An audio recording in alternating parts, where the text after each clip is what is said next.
Hey there, I'm Marty Van Diest with Valley Market Real Estate, and I'm doing a video today about snowshoes. I'm an Alaskan, been here almost all my life. My parents brought me up here when I was a year old, and as you can tell by looking at me, I've been here a while. And I like snowshoes. Take a look on the wall, you can see that I like snowshoes. So these are older snowshoes, most of them. They still make some snowshoes like this, and a lot of the new ones you see are made out of metal and neoprene and well, not neoprene, but different kinds of plastic, different types of metal. But these actually on the wall here are in a lot of ways are better. So I'm gonna go over them a little bit, talk about the different types of snowshoes you see here and the different makes and the different types of people who make them. As you can see on the wall, I'm gonna point them out really quick. This one here, this is a snowshoe made recently. I'll stand back a little bit. You can see how high it is. I'm right next to me. This is 6 feet tall, 6 feet long, and 10 inches wide. That's a lot of square footage, or square inches, I guess is the way you measure snowshoes, flotation amounts. This one here you would use for very deep, soft snow. In fact, with the modern snowshoes that you get at the store, you'd be completely helpless in the type of snow you'd use this in. Because even with this snowshoe, you can get out there where you're going to sink a foot with every step. And you can imagine how far you would sink with a smaller pair of those metal snowshoes. So this pair of snowshoes was made by George Albert in Ruby. And he's still making snowshoes. You can still buy them from them, I think. You better buy them quickly because he's not going to make them for too long more. But I really like these snowshoes. They're very well made. And I'll talk about them a little bit more later. This pair of snowshoes, by the way, George Albert is an Athabaskan Indian in Ruby, and the Athabaskan Indians were the ones that perfected the snowshoe. They were using snowshoes way before white men came along, and they had them down. And as I show you these, you'll understand more. I'll talk about them a little bit more. This one here I bought in Fairbanks. This is about 11, almost 12 inches wide, and it's been just hanging on my wall, but I have used these. And actually, I broke them a little bit. Older snowshoes are going to have patches, is what you can see here. That's been patched, or broke, cracked.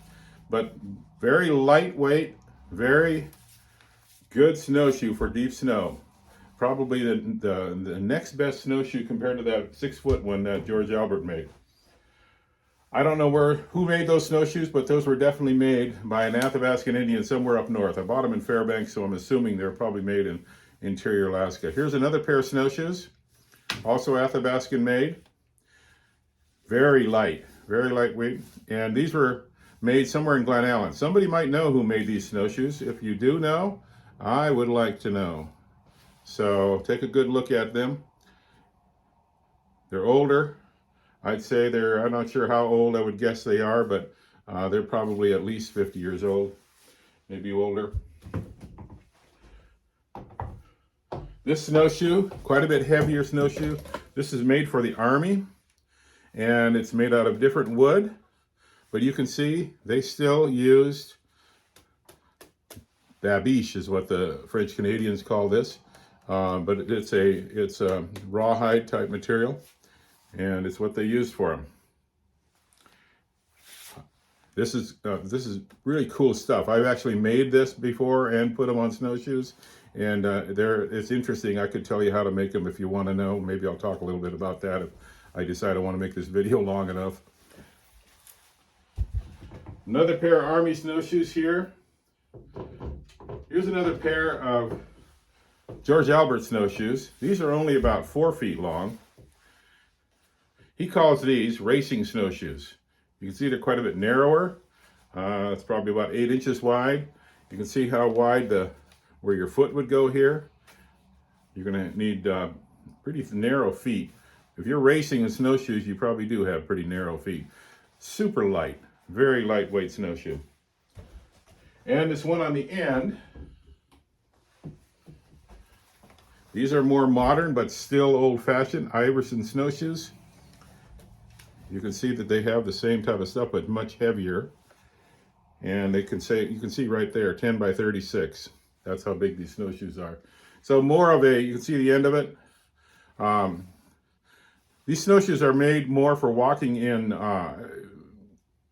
bushy country, rough country, and maybe through the brush and that sort of thing, where the snow is pretty soft, but not super soft, and you need to get around in tight areas.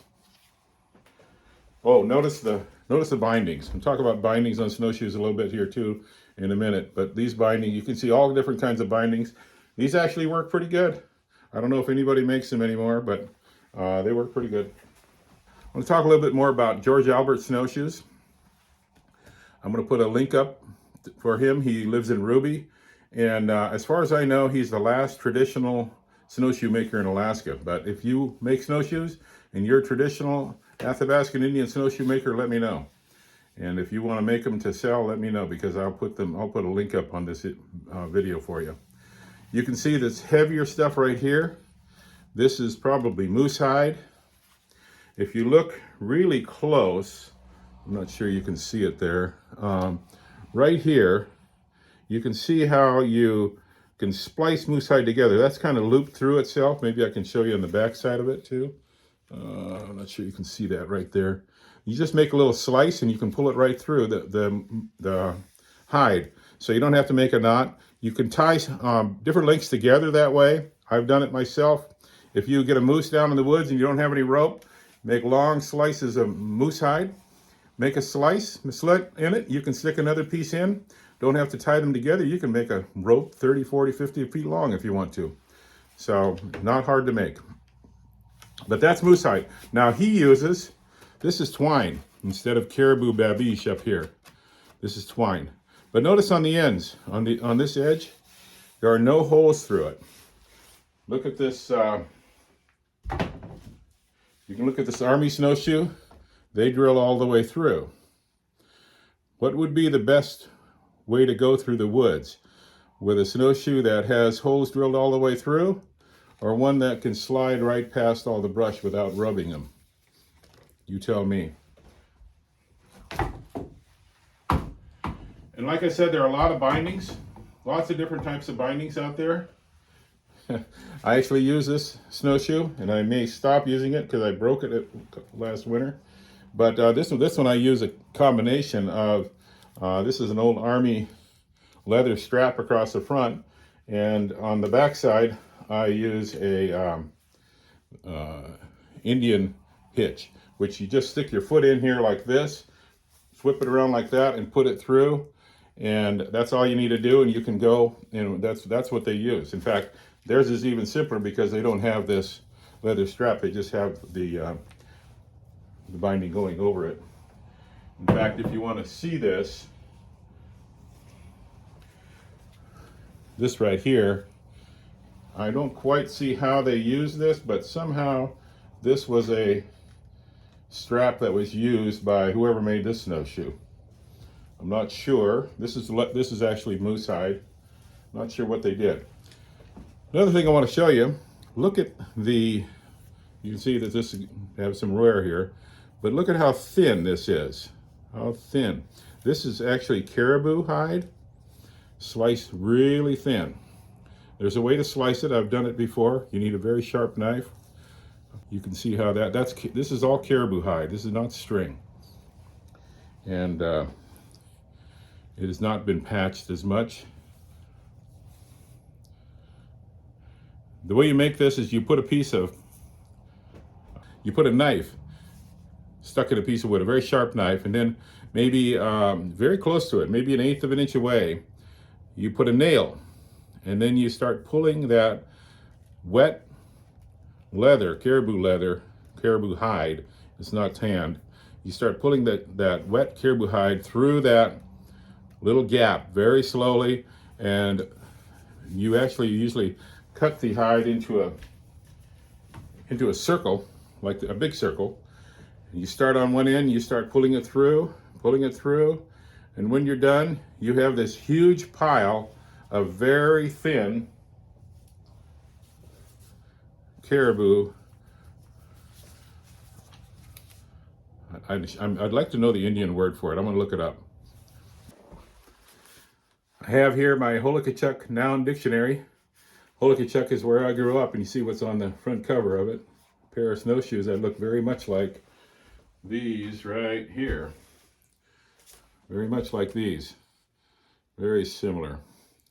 So, who knows? Maybe they're made in Holikachuk. I kind of doubt it, though, because I bought them in Fairbanks. But looking through this, I can't find exactly what I'm looking for. I do see something here called strips of leather. Strips of leather, naltsad. I'm sure that's not how I say it. This was actually written by Jim Carey from the University of Alaska with Jimmy Alexander, John Deacon, and Olga Deacon. And I grew up, I knew all those people. In fact, Olga is the one who taught me probably more Indian words than anyone else, because she would speak Indian to me when I'd show up, which I kind of like now, but I didn't think much about it then. Akaleda, she told me. One, when I'd knock on the door. All right. So, the French-Canadian term for that is babiche, and that's what most snowshoe makers call it now these days. But you notice all these Indian-made ones, Indian, I'm not sure that's the real word, Athabaskan, Dene, probably is more like what it should be, the correct word for the people that make these. None of them have holes drilled through. All of the ones made for the Army or made by Iverson, well, yeah, even the ones made by Iverson, they've got them drilled through there. But you won't see that on any of the native made ones. They're all clean there, so they're not going to rub off. They did wrap these big, heavy-duty centerpieces that are made out of moose hide around that. Another thing about these snowshoes, these are made out of birch. The wood is birch. Extremely lightweight, extremely lightweight. I don't know what the wood is. I know probably most of the wood that was made for the Army might have been hickory or ash. I've heard a lot of times they used ash for that. I think Navy Iverson might use ash. It doesn't say there what kind of wood it is, but it's probably ash. It's not as heavy. It doesn't feel as heavy for the size as these Army snowshoes. So maybe these are hickory or something. If you're a professional woodworker, you might know. I'm going to attempt to show you using this binding that's set up like a normal Dene binding, but this would normally be moose hide. This is actually lamp wick, and I've seen some people actually use the same stuff, but it's a lot limper. And these are my dad's boots. My dad's boots here from Holikachuk. I don't know who made them, but let's see if I can figure out how to show you how to use these. Basically, there's just a loop here. You stick your foot in the loop. I got a lot of leftover pieces here because I didn't want to cut it off, just using it for illustration. You stick your foot all the way in, around like this, and back in like this, and then under. And a lot of times they'd have a little hook on a stick so they didn't have to bend over. And under here, and actually you'd make it a little bit tighter than this, and then it works good. It works good. I actually prefer it. You won't, without this extra leftover stuff I have on the end here.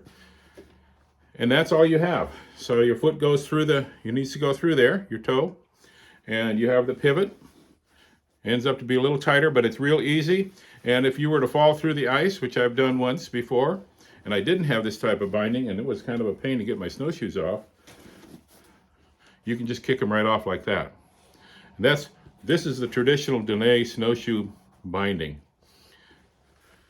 Well, it's about all I have right now on snowshoes. If you have more on snowshoes, and especially these traditional type snowshoes, let me know. I'd like to learn more about them.